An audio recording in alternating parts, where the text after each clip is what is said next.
think about the way politicians think. They're greedy, they're jealous. They're going to say, all these Bitcoiners, you guys made windfall profits, and that's just not fair. We got to tax you. They're pure Bitcoiners who hate the government and hate the state, and they don't want to see the government buying it because they don't want to see the government get stronger in any way, shape, or form. I'm a little bit torn on that issue because I'd rather see our government buy it than China or Russia. I mean, for all the problems in our government, I still prefer our political system to theirs.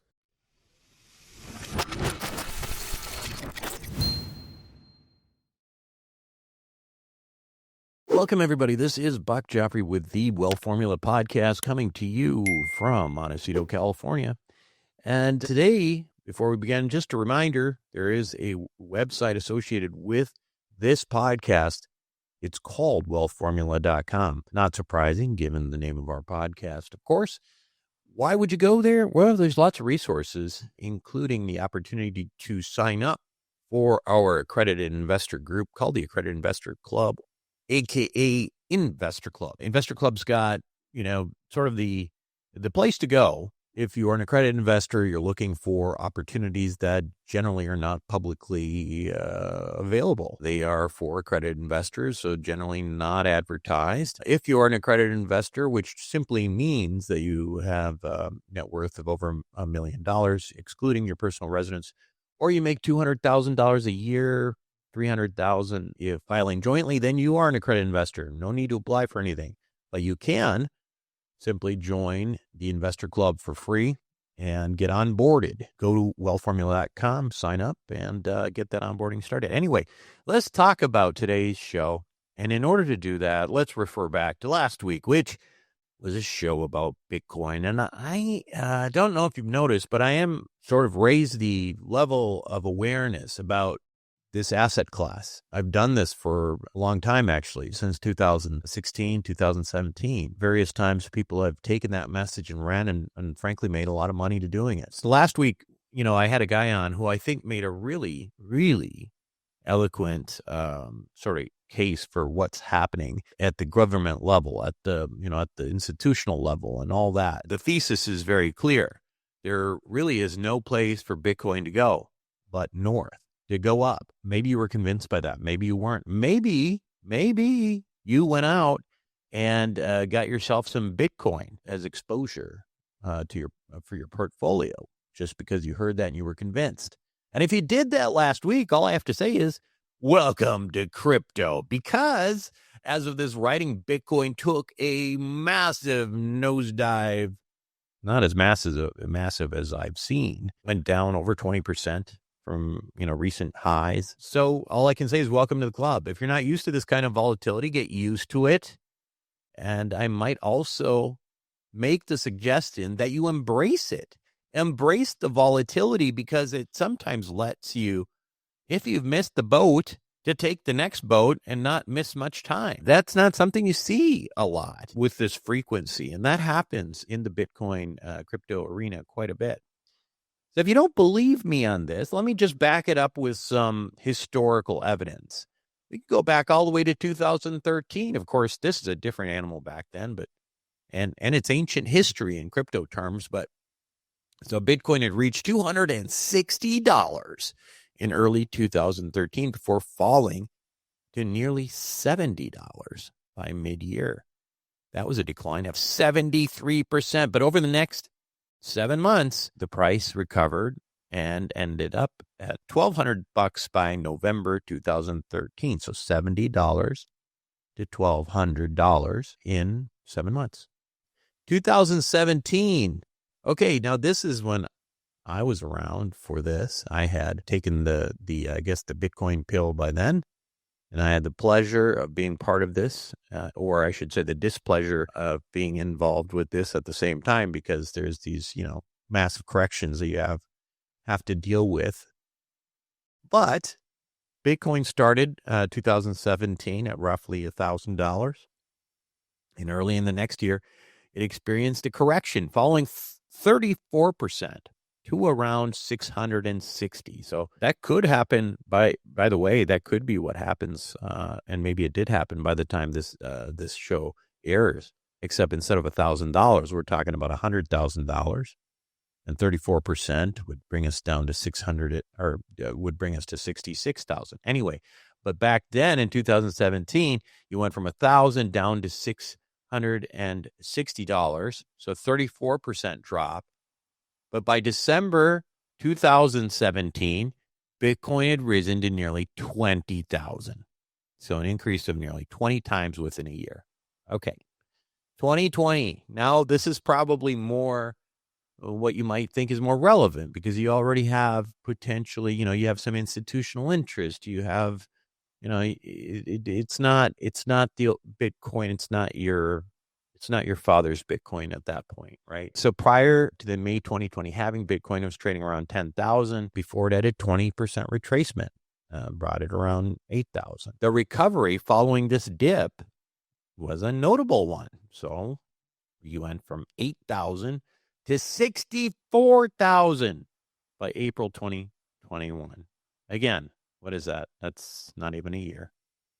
The point I'm making here, of course, is that Bitcoin has historically experienced significant corrections, which have often led to rapid recoveries with defined periods. It's not insignificant this time that, which was not the case in 2017 or 2013, that there's some big buyers out there. The current dip coincides with an increased interest from institutional investors, whether that's financial institutions. We talk about Michael Saylor's company Strategy, I think is all it's called now. I mean, these guys are buying Bitcoin like there's no tomorrow. Corporate adoption in general. I mean, companies adding Bitcoin to their treasuries is becoming more and more common. You've got the spot Bitcoin ETFs, which, again, mark my word, as you get, younger people more and more getting into their, IRAs and there's automatic investments and things like that. What do you think they're going to do? They're going to keep plowing in Bitcoin. They're going to buy more and more. These ETFs are going to get bigger and bigger. Okay. More institutional capital. So what's happened is this increased involvement of, corporate America shifted the perception of Bitcoin from really just a speculative asset to one that is integrated into diversified portfolios. So even in 2017, a lot of smart people truly thought and would say that Bitcoin was going to zero, that it was going to crumble, that it was going to die. But now even governments are looking into, adding Bitcoin as a reserve asset. El Salvador already did. They've adopted Bitcoin as legal tender.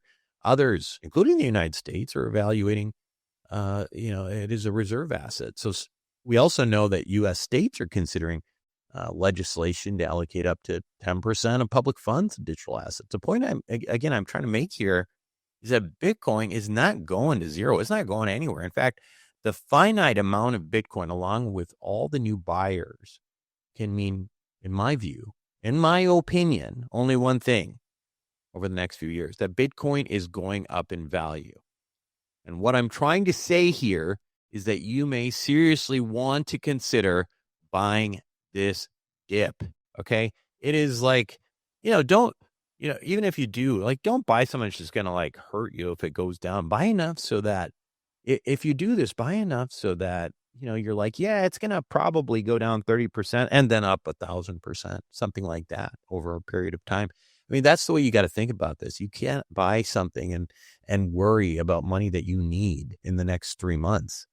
That's not the way to do this, right? So get exposure if it makes sense for you. This, of course, is not financial advice. In order to do that legally, you should speak with your wealth advisor, your financial advisor, who's licensed to do that, despite not knowing anything at all about Bitcoin, by the way.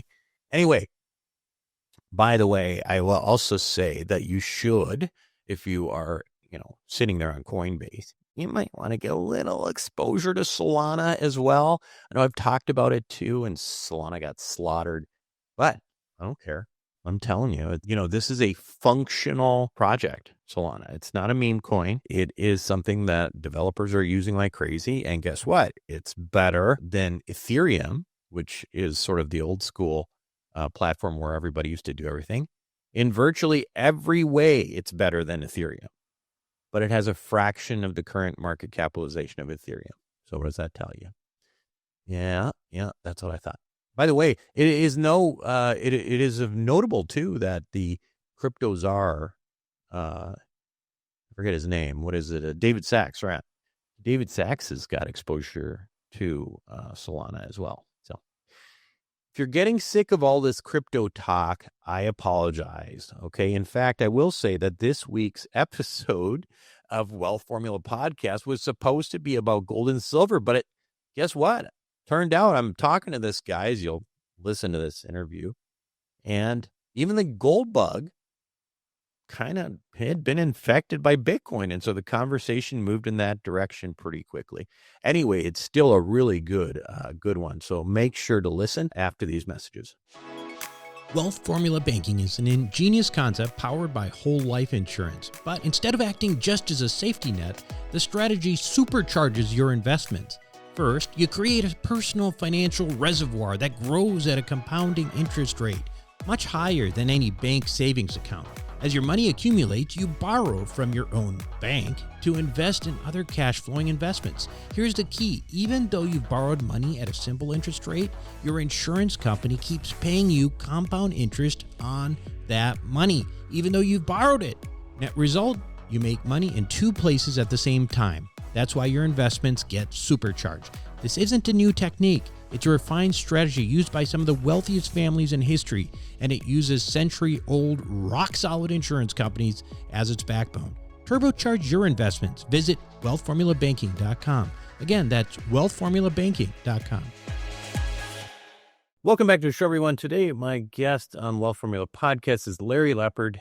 He's managing partner at Equity Management Associates. It's a private investment partnership which pursues investments in gold and silver mining companies that are at all stages, production, development, or drill story. Mr. Lepard is focused on this area exclusively since 2008 and has over $60 million in assets under management. He has a strong interest in private placements and private company transactions as well as larger companies as well, and is the author of The Big Print, What Happened to America, and How Sound Money Will Fit In. Welcome, Larry. How are you?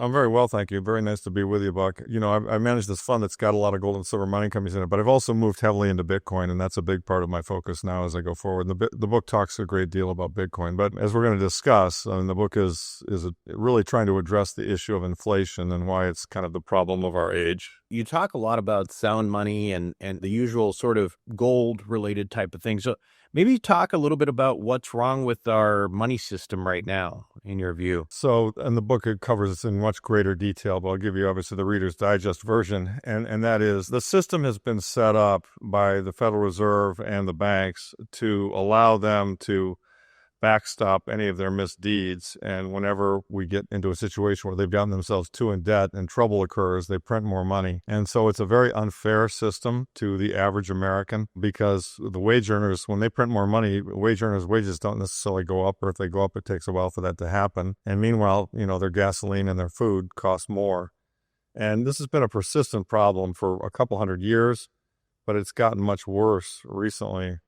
Like, as you know, in COVID, they grew the money supply 40% in 2 years. That was kind of unprecedented. That's why, everybody goes to the grocery store and gets shocked at the price of everything. And it's not the greedy corporations, which people on the left say. It's the system and the way the system is constructed. And so the book is a call to action for how we must, elect politicians and try our best to move away from a broken system of money that, the Federal Reserve can print. Because printing money makes the rich richer, and it makes the average working person suffer. We hear that quite a bit, especially for those who are, into gold and silver, these types of things. What can we actually do about it? I mean, the reality is that we're kind of, I don't think anybody would disagree. We've got a problem with printing money and all this stuff, but we're kind of, we're more than knees deep into this thing, right? And you can't really just rewind and go back to the gold standard. It's, you've hit the crux of the biscuit. It's a very tricky and tough issue. We can't cover it in as brief as a podcast, but the book goes into it in great detail. I have policy recommendations, and I talk about the various paths under which, how things might unfold. We can certainly migrate and go toward a gold-backed currency or a Bitcoin-backed currency. and we could probably do a monetary reset at some point. And I think that's probably what will happen. Inflation will get bad enough that people will be screaming, and we will demand that politicians address the issue. And eventually, in my opinion, the issue will get addressed. But, as you point out, it's been a long time and a lot of can kicking, and the problem's gotten worse and worse, and it hasn't gotten solved yet. I think what has to happen is the problem has to get acute enough that enough people are aware of it. And that's partly the reason for writing the book, is to make people aware of it, that, we all kind of band together and say, we're going to support people who are in favor of doing things which move us back to sound money. Because it's this unsound money that has created the enormous unfairness in the system. One of my favorite charts in the book is in the early going. There's a page that shows the wealth owned by the top 1% of the country. Top 1% of the country owns 92% of the wealth. That's up 10x since 1990. And the bottom 50% of the country owns about 10% of the wealth, and that's flatlined since 1990. So we have a very unfair system. It's not really true capitalism. It's crony capitalism, designed to enrich, bankers and the elites who can play the game, and, sadly designed to, it leaves the working man at a huge disadvantage. And that's why we've had so much, unhappiness and dysfunction and deaths of despair. And I mean, all the bad things that I think are happening in society, I think many of them can be tied to the unsound money. Now, sadly, most politicians don't make that connection. Like I said, they blame it on greedy corporations. That's not what it is. It's the system. And so the book lays out how the system got this broken. That's part one. And then part two is, okay, given that it's broken, what can you do about it? What can we all do about it? How are we going to fix it? What's the future look like? And I'm very optimistic about the future. This isn't a gloom and doom book, but it's a realistic book. We can't look at the existing system and say, oh, it's not broken. We can't pretend it's okay. I think most people would agree it's not okay where we are right now. But there is a path out. There really is a path out, and that's what the book is designed to help people see. Well, give us some sense of that. I mean, I think, we look at where we're at right now and the path out. What are at a very high level, what would be some of the... for individuals, I mean, just obviously everybody has a financial situation, and everybody has, and not everybody, sadly, many people don't have much savings, but for those who have savings or, retirement accounts, or they're trying to preserve the value of their labor, they spend a lifetime building up some equity in something, they can make choices that will protect them, against what's coming, which I think is a very high rate of inflation. And those choices, in my opinion, involve gold and silver and Bitcoin. Those are the three best choices. And of the three, the most upside actually is in Bitcoin. However, it's not cost free. It's also the most volatile, and it's the least understood by many boomers. And they, in my view, they need to come to understand it. And in fact, that was part of the other reason I wrote the book, was to kind of explain. I mean, I'm a boomer, and I was a gold guy, long before Bitcoin existed, and I believed in sound money. And Bitcoin came along, and there's some gold guys who are kind of upset about that it's taking their thunder, but Bitcoin came along, and in many ways, it's better than gold. And so what I would encourage boomers to do is they've got to open up their eyes and learn about this new thing, because it's very important, and owning some of it is going to really matter to your family in the next 10 years, in my opinion. Yeah, actually, I did the last, I think a podcast we're releasing maybe even next week is about this entire concept that I think people need to wake up and stop thinking that, Bitcoin is some sort of tulip thing that's just going to go away. Yeah. It's not going to go away. It's not.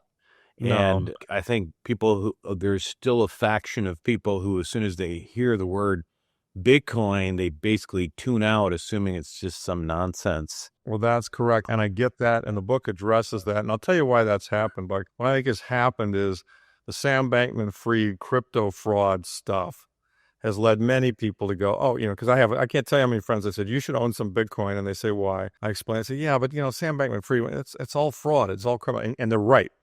Crypto in general is fraudulent. Bitcoin is actually a technological development. It's an innovation. It's like mankind didn't fly. We invented the airplane, mankind flew. Bitcoin, what they did was they invented reliable distributed digital scarcity. And you might think, oh, that's kind of esoteric, and I don't know, why does that matter? Well, it really matters because what we now have is a form of money that will not be diluted over time. So you can actually save in something that there will only be a fixed amount of. And that's just an incredibly powerful concept. It's hard to get your arms around it. The book talks about Metcalfe's law and how networking businesses have grown in value just at huge rates compared to traditional businesses. And of course, Bitcoin is the networking business for money. So, people, in my opinion, need to shed, the fear and uncertainty and doubt, that a lot of the crypto things have brought them to. And I think if you read this book, you'll get a good sense of why I don't think it's anything like any of those. And I think it's better and different. It's really important. It's actually, it's very, very important. And we're still in the early adoption phase. Like, I mean, a lot of people think, well, it's too expensive, and you can talk about that, but it's still, as a percentage of total financial assets, it's still a very small number. And so I think there's pretty substantial upside even from here. Talk a little bit about sort of the, you're one of the gold, silver people who actually is pro Bitcoin. Right. Describe the schism though. What's the, sure. why is it? And I shared the story. story. Why does Peter Schiff hate it? Yeah. Well, it's funny that you mentioned that, because I was going to say that I started talking about Bitcoin on this show in 2016.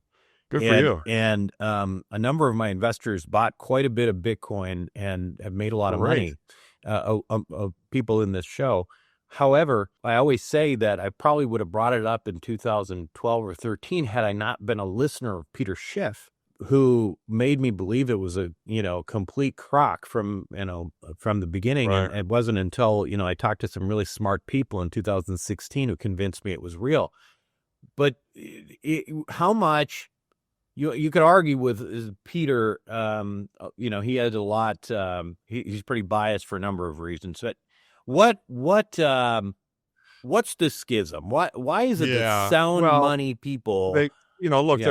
we're all competing. I mean, and, Michael Saylor kind of sometimes shits on gold, and Peter Schiff, shits on Bitcoin. And I think we're all on the same team. I mean, obviously, both are competing for sound money dollars. They're just, I call gold analog sound money. I call Bitcoin digital sound money. Of course, we're moving to a digital age, which is why Bitcoin's outperforming gold. One of the things that's happened is gold guys, I mean, look, Peter Schiff, as an economist and as a predictor of what's going to happen to the monetary system, he's dead ass right. I mean, he's a good Austrian economist. He gets it. But he just made his bet on gold. He runs Schiff Gold. He sells gold. He invests in gold mining stocks. He was so deep into gold, and he had so much of his identity tied up into it, that when this better thing came along, he didn't take the time to study it, and he poo-pooed it. And I think one of the things that related to that is that people tend to look at physicality, and they tend to think that at the base layer in olden times, money had to be physical, But money hasn't been physical for a long time. I mean, money is really just a ledger, Your bank doesn't have the dollar bill sitting in the thing. They have a computer that tells how many dollars in your bank account.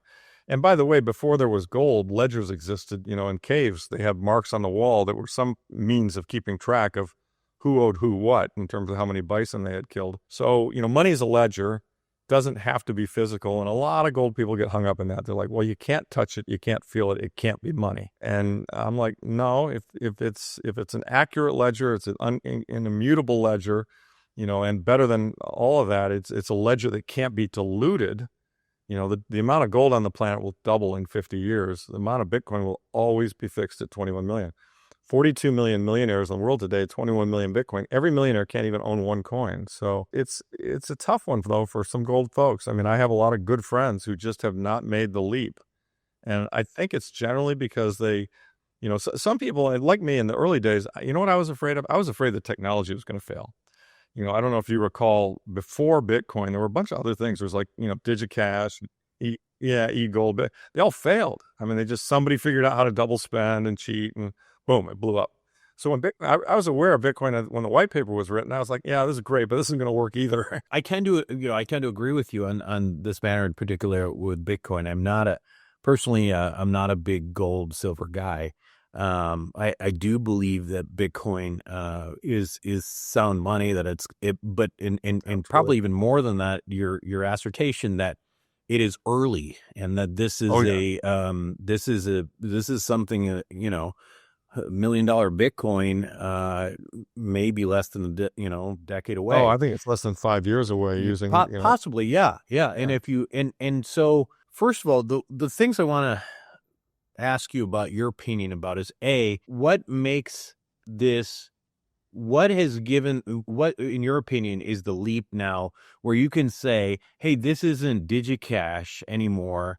This isn't something that is just going to fizzle out. What is your, what creates that belief, that comfort for you that you could, go ahead. Yeah. It's 16 years of uninterrupted operation without any problems. It's 50,000 blocks of transactions done. The blockchain wars, they had hard forks, and then the block size wars, and then the hard forks, and there were earlier in the earlier days. I started buying it in 2013. In the earlier days, it was riskier. There were issues, that but they kind of got resolved, and we're now, I think, kind of locked down where the core developers don't propose many, if any, changes, and the system just is what it is, and it's going to run. So, I can't say with 100% certainty that there won't be a problem in the future, because nobody can say anything with 100% certainty. But I think that after all the problems we've been through, and they weren't significant, but after all these issues got resolved, it's now pretty well dialed in what we got here, and we've got enough data to conclude that it's going to be fine. At least that's how I see it. I would add mass adaptation of Wall Street, which is, to me, it is paradoxical. The thing that is going to ultimately give Bitcoin its staying power, its massive amount of capital coming into this, is coming from the very thing that it was supposed to dissociate. I think that's right. And a huge, I'm sure you saw this too in your friend group, when I was trying to convince people to buy it a few years ago, the biggest complaint was generally, well, the government, that's great, Larry. It's, it's sound money, blah, blah, blah. But government's never going to let you do that. It's going to destroy the dollar.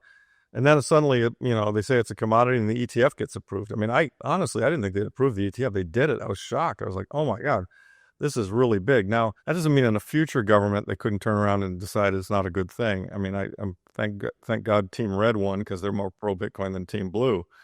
But, for now anyway, the government's embracing it. They're talking about buying it. They're talking about a strategic Bitcoin reserve. So, it's, to me, it's very much entered the mainstream. And you've seen big fiat people like Larry Fink, who runs BlackRock, which is the largest asset in the world, flip-flop from it's a fraud and it's no good to, I think at some point he did the work and he analyzed it and said, you know what, this is going to work. And I either got to play with it and be on sides with it and make some money off it, or I got to, be irrelevant, like the guy who ran Vanguard said, I'm not touching that stuff, and then he lost his job.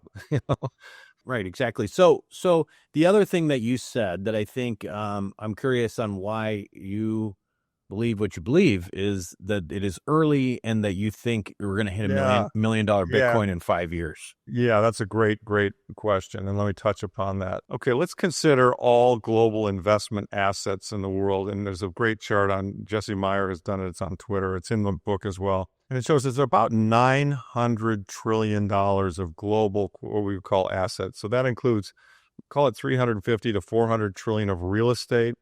And the other 500 trillion is a combination of stocks, bonds, cash, gold, etc. Gold's about 18 trillion. Because 900 total trillion of assets. Bitcoin's total market capitalization today is $2 trillion. So Bitcoin is 0.2% of all the, so when you have cash, you have earnings, you say, what am I going to do? Am I going to buy some real estate? I'm going to buy some stocks. Am I going to buy some bonds? Am I going to buy some Bitcoin? You have all those choices. They all compete with each other, right? I'm going to buy some gold. Only 0.2% of the world has decided I'm going to buy some Bitcoin. All the rest is in something else. And in many cases, that something else, particularly if it's a bond, as an example, is getting continually debased by the Federal Reserve policy of continual inflation. And so it doesn't take a lot of people in bonds going, these bonds really aren't such a good place to be with this inflation. I need something that protects me. Okay, two choices: gold, great, stodgy, not as volatile, but doesn't go up as fast. Or I want to be aggressive, Bitcoin, goes up really fast. And, but also I have to live with it. Occasionally it goes down too. So it's volatile. But think about it this way, Buck. At 0.2% of total assets, Bitcoin could go from 100,000 to 1 million. Okay, 10x from here. It would now be 2% of total assets. Right. So market cap of gold is what, about 20 It's about trillion? 18. Yeah, it's probably getting close to 20 now. It used to be 18, but gold's hitting record highs at 2,900. Yeah. So a 10x from here. Yeah. Well, that would be a 10x from a 10. Yeah. No. Right. It's a 10x from here to flip gold. Yeah. Maybe explain this question. Why do you think that we can flip gold in the next 5 years? Well, I just think that young people aren't buying gold anymore. Old people own it. And I think that Bitcoin is just the price performance. And again, these are in the book. There's some great charts. Bitcoin is just so obviously crushing gold in terms of price performance, and money migrates to where it's treated best. And so it tends to be the case that if the outperformance continues, people want to buy it. I mean, this is why people crowd into the Mag 7 or they crowd into NVIDIA. Something's doing really well and it's working, more people will chase it. Bitcoin is doing very well and it is working, and it really is a unique thing. It's a form of sound money that we haven't had until they invented it. New invention. So I know you're obviously you're into physical gold, physical silver. How important is it to you to own to custody Bitcoin?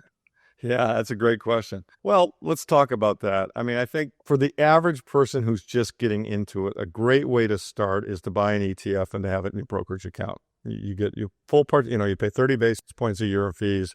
You have full participation in the upside of the asset, and the asset's going to go up a lot in the next 5 years. So that's a great starter way to get involved. Okay, and the positive there is you don't have to manage your keys. The Bitcoin's not going to get lost. It's not going to get stolen.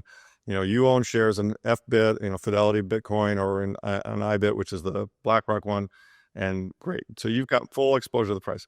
That's the good news. The bad news is that if Team Blue were ever to win and to determine that these kinds of sound monies are really killing the dollar, and these people who are in Bitcoin are making way too much money, we've got to tax that at 90%. And in fact, maybe we even have to do what Roosevelt did in 1931, which was to seize the gold and revalue the currency. It would be trivial for the government to make that declaration and to call up the ETFs and say, pay the people who own Bitcoin the cash price of Bitcoin today, but send us the coins. And so you would not, and of course, Bitcoin would roar on that particular announcement, but you wouldn't benefit from it. Whereas if you had the alternative, which we all call self-sovereignty or self-custody, which is to say you buy your Bitcoins through a broker like a River, which is the one I use and I recommend.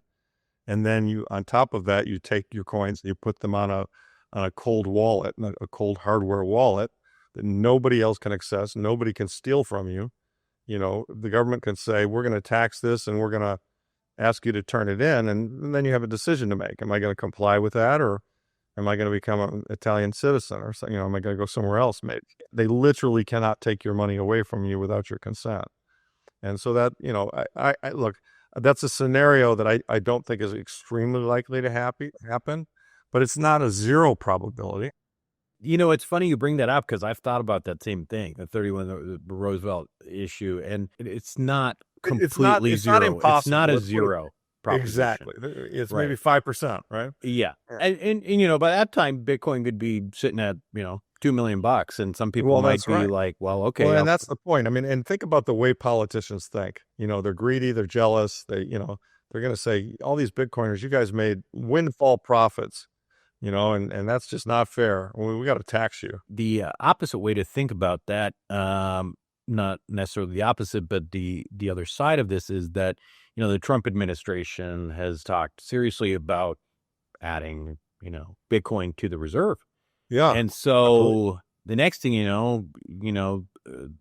the country's actually benefiting significantly from absolutely that profit. That potentially changes the entire narrative around it, right? It does. I mean, it's another source of demand. I mean, they're pure Bitcoiners who hate the government and hate the state, and they don't want to see the government buying it because they don't want to see the government get stronger in any way, shape, or form. I'm a little bit torn on that issue because I'd rather see our government buy it than China or Russia. I mean, for all the problems in our government, I still prefer our political system to theirs. And China has pretty much made a very heavy bet on gold. I think one of the things that's going on is that it's very clear that we've reached we're at the end game of the kicking the debt can down the road. So there's a sovereign, credit and debt crisis coming. And all the countries each country is kind of making their own bet of how are we going to navigate this. And China has said, we're going to get a lot of gold. Gold's been money for 5,000 years. We're going to go back to gold. I mean, I think they're setting up to go to a gold standard. I think Russia's kind of straddling the two because Putin has actually talked positively about Bitcoin. I think the Middle East, they're kind of straddling the two as well. There's been talk, Secretary Bessent, the new Treasury Secretary, has talked about potentially resetting the price of gold. And these are the kinds of things that need to happen to devalue the debt. I mean, the problem that we've got, the book lays this out, is we've got just too much debt.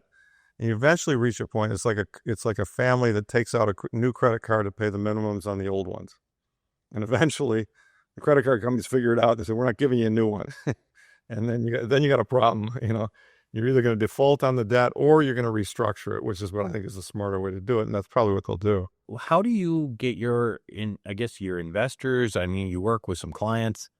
How do you talk to them and get them involved with Bitcoin? Do you have like a Bitcoin Yeah, it's a great question because so my investor base tilts towards the older side. Yeah. Because gold people tend to be older. And when I announced that I was putting a little bit of, and I run a fund that is a silver and gold mining stock fund, and it's still there, and that's what people bought, and so I can't really change it. However, along the way, I said, guys, this Bitcoin thing is kind of happening. This is back when it was 5,000. And it might make sense just to put a little bit of it in the fund. I said that, and probably 4 or 5 people said, that's not what I signed up for. I'm out of here. So they quit. And I said, okay, fine. So was that via ETFs or was it physical? No. We actually own the native coins, and we self custody them. But then what happened is, that 1 or 2%, went up 5x, so now it's 10% of the fund or something. It's bigger than that actually. But and what I do when I counsel, I'm an investment advisor. I counsel my older clients, and they ask me about these things. Gold, I mean, if you're 80 years old and you've got $10 million, you can't put it all into Bitcoin because, if you're 80 years old and you get a 50% drawdown, that's really you're going to have a heart attack. I mean, that's going to drive you nuts. Bitcoin has had 50% drawdowns, right? So if you're looking to protect yourself from monetary debasement and you're on the older side of the spectrum, you probably want to have some gold. Now, these both are going to go up, by the way. They're both going to work. I mean, in my view, Bitcoin's going to 1 million, gold's going to 10,000. Okay, so those are both good performance in terms of investments. But, notice that Bitcoin going to 1 million will be 10x your money, and gold going to 10,000 will be 3x your money. Bitcoin's going to outperform gold. But what I say is if you're looking for monetary debasement protection, gold is a very good choice, but understand that it doesn't have as much upside. It also doesn't have as much downside. I mean, gold in its entire history has only had 1 year where it went down over 30%. And that was right after the 1980 peak. Most years, 66% of the time, gold is up on a given year. And the other 33%, if it's down, it's generally down like a single digit amount. Those of us who've been in Bitcoin a long time, as you know, he's recommending it in 2016. I mean, there's a roller coaster here, and people need to understand that. And so if somebody buys it today at 100, I mean, and I talk about this in the book, the one fear and the one thing I really try and caution people when I get them to, I say to all my older clients, I'm not suggesting you put all your money in Bitcoin. I'm suggesting that you have a slice, some piece in Bitcoin. And it's a small enough slice that if it goes down 50%, you'll be thinking I should buy some more, not I'm going to sell. The only time I've seen people get hurt in Bitcoin is when they chase a new high. They don't really know what they bought. It goes down and they think, oh God, I screwed up. And then they sell it. Because everybody who's been in it for 4 or 5 years, through each cycle, you get a higher high and a higher low. So you have to have a longer term time perspective, as you know, and I try and explain that to people. But the other way to deal with that volatility and that risk is just position sizing. I mean, if you have 5% of your assets in Bitcoin could make a really big difference because it's going to go up 10x and then 10x again. So if it goes up 10x, that's going to give you 50% of your portfolio. If it goes up 10x again, that's going to give you 500% of your portfolio. So it's like, why not have a little bit of it? That's kind of, everybody starts with a little bit and then you see how comfortable you are with it. Maybe have a little bit more. Well, interesting stuff here. I thought we were going to talk a lot of the usual gold and silver stuff, but this ended up being different and for me personally more interesting. Yeah, well, the book is really about Bitcoin. I mean, it's really, it's an orange book. It's designed, or just if you don't mind a little marketing here, it's designed to orange pill people because I think it really, I think in 10 or 20 years, you're going to look around at society and you're going to kind of know who bought Bitcoin and who didn't. And it's going to be a big difference. It's very hard for people to get their arms around it because it's a revolutionary technical development. That's the thing I want to keep, when the internet got invented, did you have any idea that Facebook or Google or that you and I would be talking to each other, across the country, kind of Right. in real time? I mean, when the airplane got invented, could you foresee the Concorde going over the Atlantic in 3 hours? Do you know what I mean? And Right. that's what this is. This is an invention, Yeah. and it's going to change things a lot. Yeah. Absolutely. Yeah. Well, it's been good talking to you. Thanks so much, Likewise. Larry. Thank you very much. And good luck. Happy to be on your show. The book, once again, by the way, is The Big Print: What Happened to America and How Sound Money Will Fit In. Thanks again, Larry Lepard. You make a lot of money but are still worried about retirement. Maybe you didn't start earning until your 30s and now you're trying to catch up. And meanwhile, you've got a mortgage and private school to pay for and you feel like you're getting farther and farther behind. Good news. If you need to catch up on retirement, check out a program put out by some of the oldest and most prestigious life insurance companies in the world. It's called Wealth Accelerator. It can help you amplify your returns quickly, protect your money from creditors, and provide financial protection to your family if something happens to you. The concepts here are used by some of the wealthiest families in the world, and there's no reason why they can't be used by you. Check it out for yourself by going to wealthformulabanking.com. Again, that's wealthformulabanking.com. Welcome back to the show, everyone. Hope you enjoyed it. And again, here we go again, right? We're talking more crypto, talking more Bitcoin. I'm sorry to do that to you, but, I do try to raise some awareness of stuff that I do think is opportunistic. And I think Bitcoin is sort of opportunistic right now. So if you are interested, the easiest way I generally would tell people to just go and get some exposure if you want to do this is, go to Coinbase. I actually hate Coinbase because I don't think they're great with customer service when you need them, but they are pretty reliable. They're publicly traded, probably very safe, but there's also there's Kraken, there's Gemini, there's another platforms you can look, but you can buy Bitcoin on all of those.